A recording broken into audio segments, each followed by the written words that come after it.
Hello everyone, welcome back to my channel and my layout Harefield Road.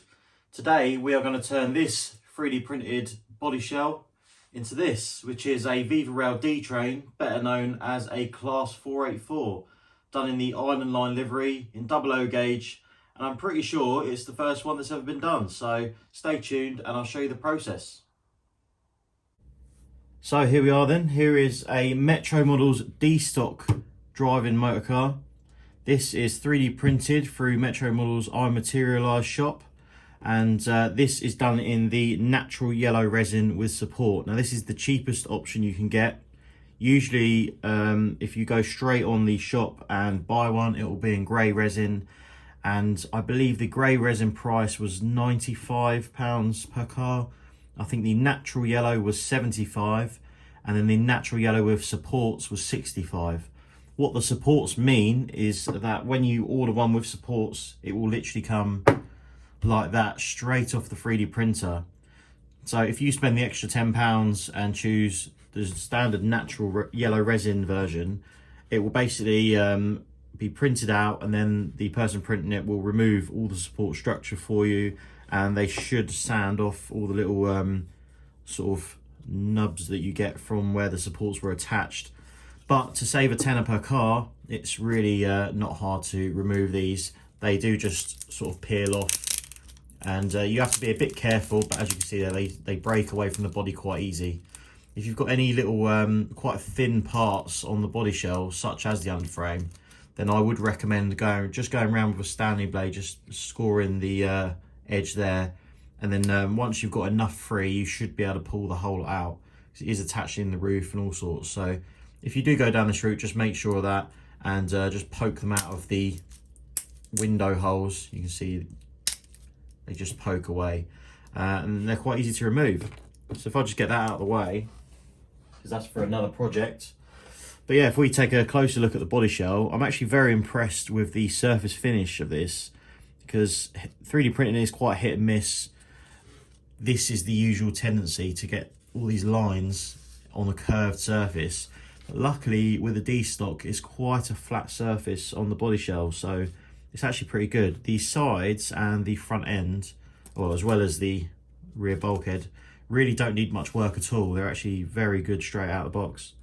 The only thing you're going to have to do mainly is you're going to have to go to town sanding the roof, because you can just see here, now that I've got it in the light, there's a lot of ridges because of the curves.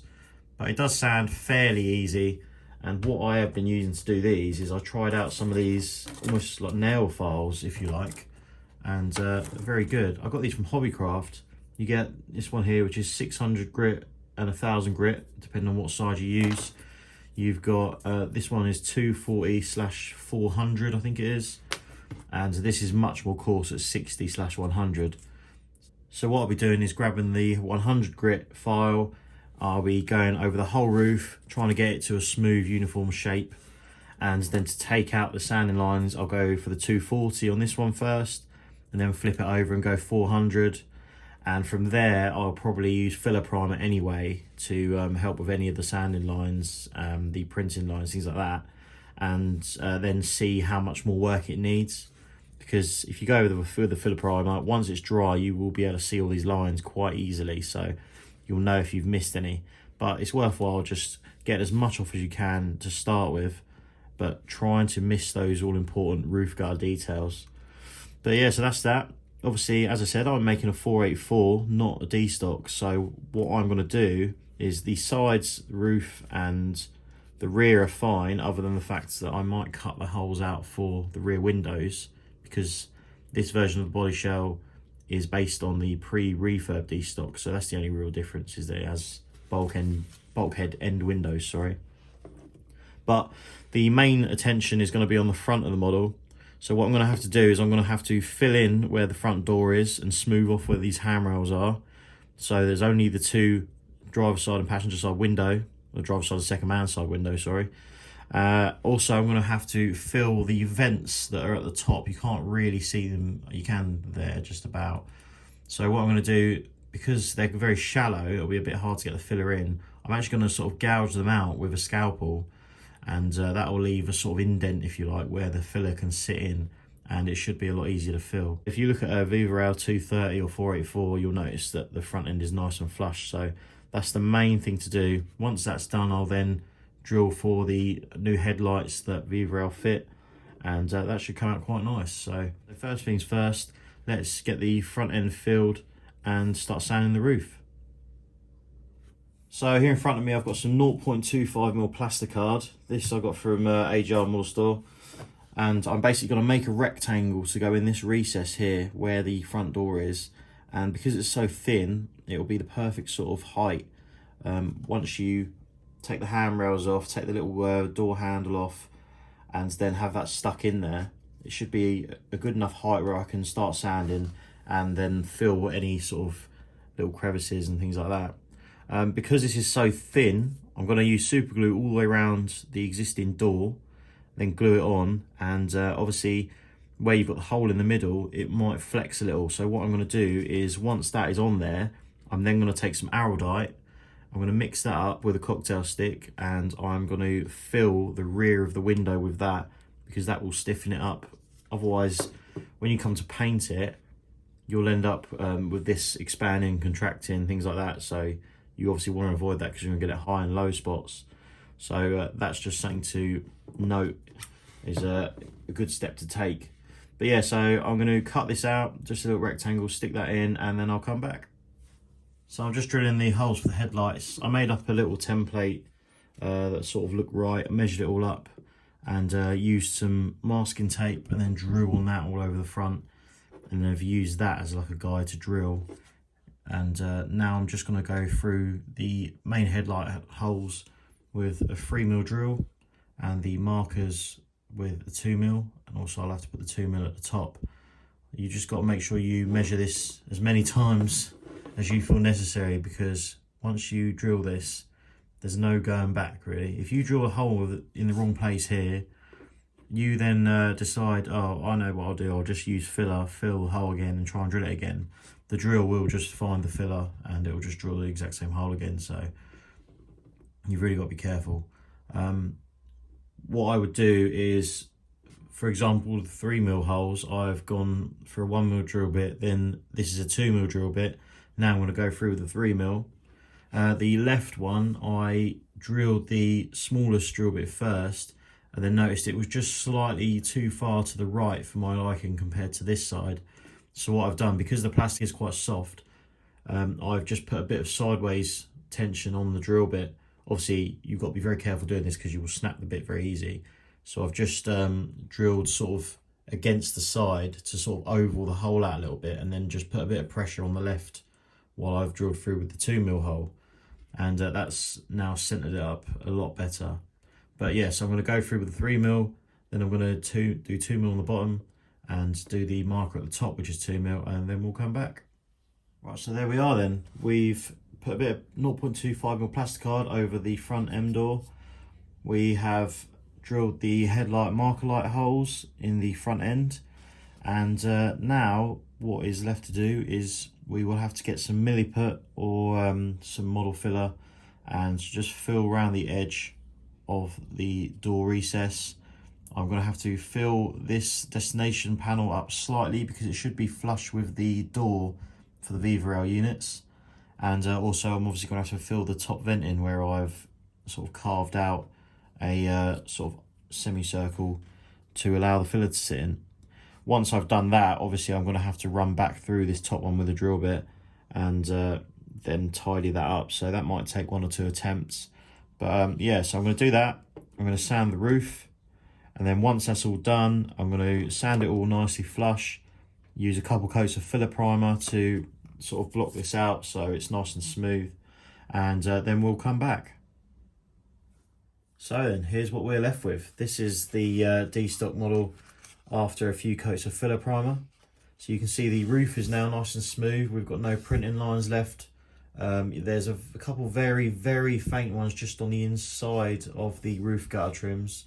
But once it's all fully painted, I don't think you'll notice those. So I'd rather keep the roof gutters than sand them anymore, because you can see this one here and this one have gone a bit thin where I've been sanding. So I want to try and avoid that if possible. I'd rather keep the detail. Front end wise, we've obviously got the front door smoothed off, and it's now nice and strong because inside in the recess you can't really see it, but I filled that with araldite and I basically propped the model up like this so it was on its end, so the araldite would stay in that recess, and that has now dried completely solid.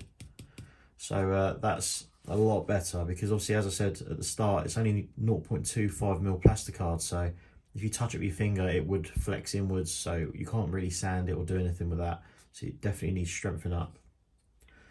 We have narrowed down the little destination panel at the top. I'm aware on the 484s it should be a little bit deeper, but I think we'll get away with it. It's really not the end of the world. Headlights, obviously, headlights and tail lights and markers are all in place. That's all nice, and they're in the right sort of position. And we've got the top marker as well with the smoothed off roof panel vents, and it's come out really nice. So obviously that was a few coats of filler primer and a bit of sanding in between, so you don't want to sand it all the way back off again. You just want to sand off to try and get rid of any lines around where the door was filled and where the vents were filled. And now that that's done, I'm going to go ahead and hit this with some white primer, and then we can start painting it properly. To paint it, I'm going to use Humber acrylics, as I usually do. The back end is like an off-white / very light grey colour, so that's obviously going to be the first colour to apply. After that, it's going to be a yellow on the front end, which I usually do the yellow with car paint because it's a lot thicker, so it applies a lot easier rather than go over with 10 coats of an airbrush. You can literally just quick splash with some, I think it's Fiat yellow that I use, and that comes out quite nice. After that, we'll obviously do the dark blue, which is, I think it's Humble 17 I'm using. It's actually pretty spot on out the pot, so I'm quite pleased with that. I did do a little tester, which I will potentially put in here. So you can see there, it looks pretty good. And obviously, finally, it will be the black on the front end and the underframes, things like that. So yeah, let's get to it. Let's get some white on this and see how we go. Luckily, before I put the white on, I remembered to cut out the end windows also. So I coat white on there now, as you can see. I've put some cocktail sticks in the 2mm LED holes just to stop them getting so much paint in them. The 3mm, I'll just go through it with a drill bit after. I've got a couple little marks that I need to touch up. But yeah, next up, I'm going to paint the yellow for the front end, and then we will move on. Boom. So I'll skip ahead a little bit. The yellow went on. It's a Fiat Golden Yellow, I believe. If anyone's wondering, it's quite a good match for front ends. I've also mixed up a off-white / grey colour to do the Island Line livery. You can see I've missed out these panels here because they're going blue anyway. And I've got a little bit to touch up there where I had to sand a little piece of fluff off that came out the airbrush. Obviously, it's my fault for not cleaning it properly. But yeah, the off-white is going to be about right. Obviously, the roof is still white, so you can just see the difference there. So I'm pretty happy with that. So what I'm going to do now is I'm going to do the blue first, and then I'm going to touch that up after, because no doubt when I do the blue, the masking tape will probably mess up the paint somewhere. It always seems to do it, but you always end up with a couple little touch-ups, but it's not the end of the world. But this is going to be awesome. So I'm just in the process of masking up the first side now for the coat of blue. You'll see I've got two different types of masking tape. Now, if you're painting models, 100% go out and buy this stuff. This is the fine masking tape by Tamiya, and use this for all the edges. So any edges you've got where your paint is going up to, use this stuff because it's got a very sharp edge on it and it's nice and tacky, so it won't lift. And that's how I get all my edges so nice and crisp without any paint seeping underneath, anything like that. For the bulk of it, obviously you can use normal masking tape. I use the low tack stuff. It's not the best for stickiness, but what it is good for is that you can peel it off and it won't stick massively to the paint underneath. So if you peel this off compared to regular masking tape, you've got a lot less chance of pulling up any tape underneath.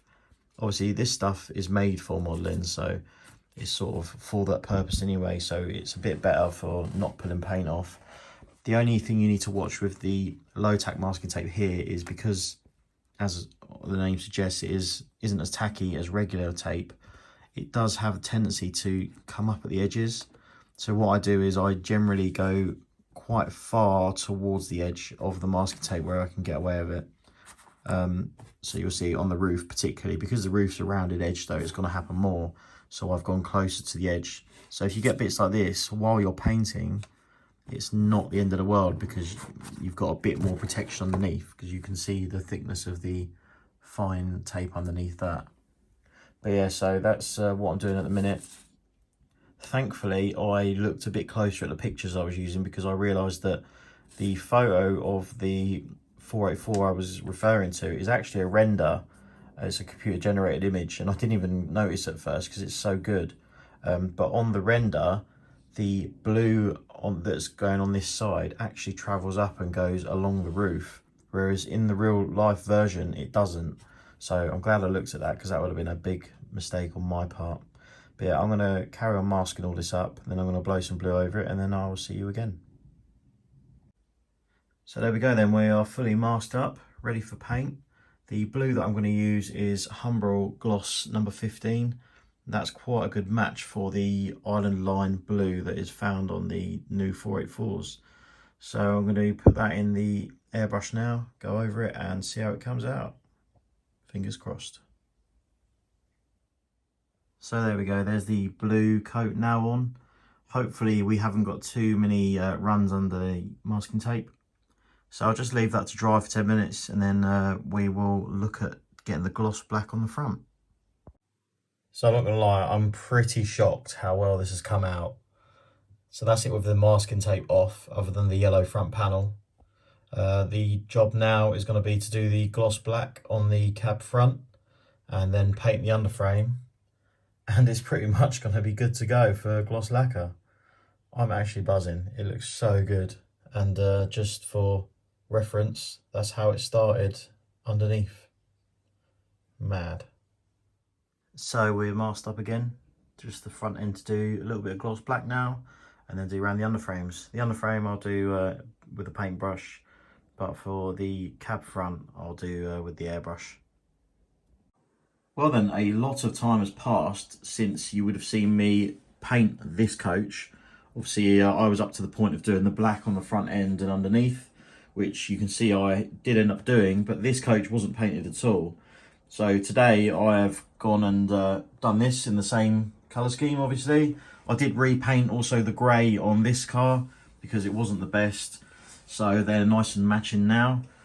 So yeah, I've just painted this one. I've obviously, as you can see, done the front ends black on this, as well as the underframes, and I've also added one of the snow plows. I need to find the one for this car. I've got it somewhere. But also I'm just going to paint the little silver on the whistle, same as this one, and just do the headlight surrounds. Once that's done, then I'm going to take them downstairs, go outside and get some gloss lacquer on them.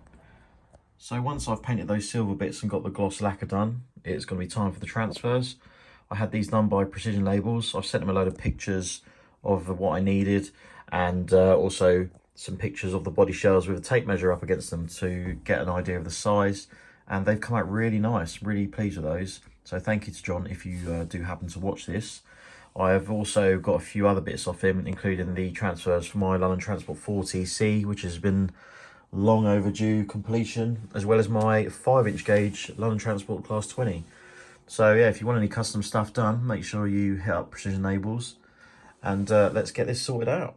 So ignore the mess and the fact there's not the best lighting in here, but I've now lacquered the body shells. I've got a bit of an issue with the other DM car, which I need to sort. It's just the lacquer's gone a bit sort of cloudy around the middle windows on one side. I think that was a dodgy lacquer can. I used the wrong one by mistake, so I'm probably going to have to wet sand that off and redo it. But for now, I want to get some transfers on, just see what it looks like. So this is the better of the two, and I'm going to start transferring it up. I've just got a little old ashtray sort of glass thing that we don't, bear in mind, we don't smoke. It's just I only have it for painting and stuff and doing transfers. So I'm going to use that. Just cut out the ones I need with a Stanley blade. Obviously there is a backing film on this type of transfer, so I'll just cut them quite close to the lettering and then chuck them in there. Once they start peeling off, slide them onto the body shell, and I use a bit of Humbrol, I think it's called Clear Fix or something like that, to help them adhere. And then over the top with some clear lacquer again. So let's crack on. I'll come back when it's done. So the transfers are now on, sealed in with some lacquer. Ignore the little bits of fluff that are over it, that's fine. And I'm just now going through the horrible task of glazing. What I'm using is Deluxe Materials Glue and Glaze. And I've got some clear plastic sheeting that I got from the range. So it's very thin. And I'm wearing gloves so I don't get fingerprints over it, because it's a pain to get off. And I'm just, I've got a bit of glue and glaze over here in a little pile. I've just got a cocktail stick. I'm going around the window frames, and then just with a little pair of tweezers, I'm dropping the individual sections in. So that's the next one to go in. And then just quickly poke them down so the glue goes all the way around. And that should do the job, hopefully, but it's obviously going to be a very boring task and going to take a while, but it'll be worth it when it's done. So I'm just sorting out the chassis so I can motorise this. So obviously we've got the usual Metro Models bogie for the trailing end, which I'll add pickups to in a minute. And we've got a 10 Shodo 26B on the leading end. Not the best motor in the world, but hopefully this one will work. If not, I've got a few spares so I can change it out for a good one, worst case. So what I'm going to do is, I don't want the decoder socket taking up loads of room inside the car. So I've got this old weight that I've taken out of a Bachmann 37 fuel tank. I do have 3 of these, luckily, so it looks like they're going to come in handy. And I've got these 8-pin sockets that you get from Illuminated Models. Now I have wired up the socket completely, so we've got 2 wires on each of the pickup pads. So obviously it can go 1 wire to the trailer bogie, 1 wire to the motor bogie. So I've got pickups on all the wheels. And then I've just wired 1 single wire into each of the other pads with the relevant colours to make it easier to use. And this will then slot underneath the wires. Well, it'll be this way around, sorry. But basically the wires will come up through this hole here, and the socket will fit in this hole here. So it will be completely flush with the floor of the car. So basically you'll plug the 8-pin socket in, and the socket plug will sit as far down as it can possibly go. And this weight underneath will be hidden by the sort of boxes that are underneath the car body. So it's a bit of sort of detail under there. But I'll just screw this in, and then I'll give you another look to see what I'm on about. And there you go there, it's now screwed on underneath. So you can see we've got the socket up inside there. This will also obviously benefit by adding some weight to this car, because this is the motored car, so it's going to have probably a little bit more weight added in the form of car wheel weights. But you can see that with that there, that's going to really sort of help to slim down everything. So if I do eventually go ahead and fit an interior on this, then I should be able to do that relatively easy. Well then, here's the 484 sat in the bay platform of Harefield now. I'm sure you'll all agree, it looks absolutely awesome. I'm really chuffed with this. And as far as I'm aware, it is the first 00 gauge 484 in the world. So something kind of cool, I guess, isn't it? I've seen a couple of people do an N-gauge one, but that's done with vinyls rather than actually painting it. And it's very basic looking, whereas this looks a little bit better in my opinion. And obviously there's still more to do. I've got headlights to fit. So I'm going to use 3mm bright white, sorry, headlights, and 2mm tower LEDs, which will be bi-colour red and white, to give the markers and tail lights. And you will see I fit the glazing on this car now, so it's actually looking pretty well together. It just finishes it off nicely. Obviously it's not flush glazing, but we are limited in what we can do with these sort of models. Rather than having vacuum formed flush stuff, we just do what we can. I've got the bogie side frames to fit on also. Like you can see on this car, obviously they're not painted yet. But the reason I haven't done them yet is because I still need to give this motor a good test before I commit to gluing the side frames on. And once that's done, then I'll chuck them on, paint them black, and that'll be pretty good. As for this car, you can see that there's no glazing still in this one. It's a little bit more obvious when you put them next to each other. The reason for that is because I've not yet sorted out the issue with the lacquer on the other side of the body shell. So there's actually no transfers on the other side. but I will get around to that shortly. I'll get it done and then fully glaze it, finish it off. Because if you glaze it and then lacquer over the glazing, you'll actually frost it up and it'll be really noticeable. I've made that mistake before, and sadly it wasn't on one of my models either, it was on a friend's. So I felt very bad. But yeah, for now, it is motorised. I've just sorted the chassis out. It's got an 8-pin socket, which is flush with the bottom of the chassis so that I can get the seating in there. We have got some heat shrink going along the length of the chassis, which isn't shrunk down. I mainly use that because then you can run your wires through it and it will keep it all nice and neat. I'll put a little picture in now so you can see what I mean. And also, obviously, like I say, I've got to fit the LEDs on the front, and I'll fit interior lights, and I'll probably fit the little orange door unlock light, the CDL light, central door locking, whatever you want to call it, depending on where you work. So I'll fit that. But obviously that's going to take a little bit more wiring, and I will probably put a lock sound decoder in this with the hope that at some stage I can fit some sort of DCC sound file from some recordings that are online. So fingers crossed with that. And for now, sadly, I can't actually run it because Hairfield's still in bits. I've not wired up the track yet with the block detection. Well, I've not finished it. Some of it works, some of it doesn't. So unfortunately, I'm unable to actually give it a good little running session. So you'll just have to stay tuned until I take it over a friend's house once we're allowed, or I'll take it round to Richard at Garforth because he's got a nice big garage that we can go in. And we'll have to come back to that another time.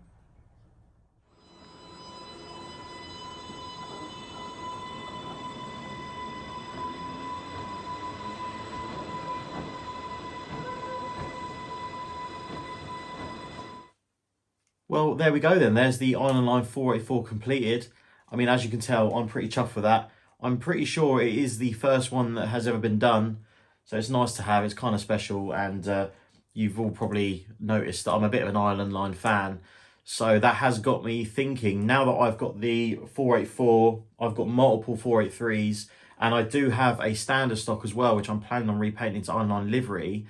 That does make me think maybe I should build an Island Line layout. Now, that does go well with the timing because the O-gauge layout above, which is a 7-foot diorama, that actually sold back in January. And I've just been waiting for the guy to pick it up because of lockdown and that. He said he'd come when things had all died down a bit. So hopefully he'll come and grab that soon. And then I've got another 10-foot where I could build a layout. If not, go around the room. Possibilities are endless, really. So tempting to build an Island Line setup up there. Not as wide as Harefield. Harefield's 2 foot wide. So probably go 1 foot, maybe 1'6". Not 100% sure yet, but they will be obviously on Tim Horn boards, the usual, because they are the best in the business. But just leaving myself open to options, really. As for this, proper happy, and I must say thank you to John Polly, who owns Metro Models. He has obviously designed all the body shells, and he 3D prints them and sends them out. You can get multiple different types. Obviously D stock here, which starts out like this.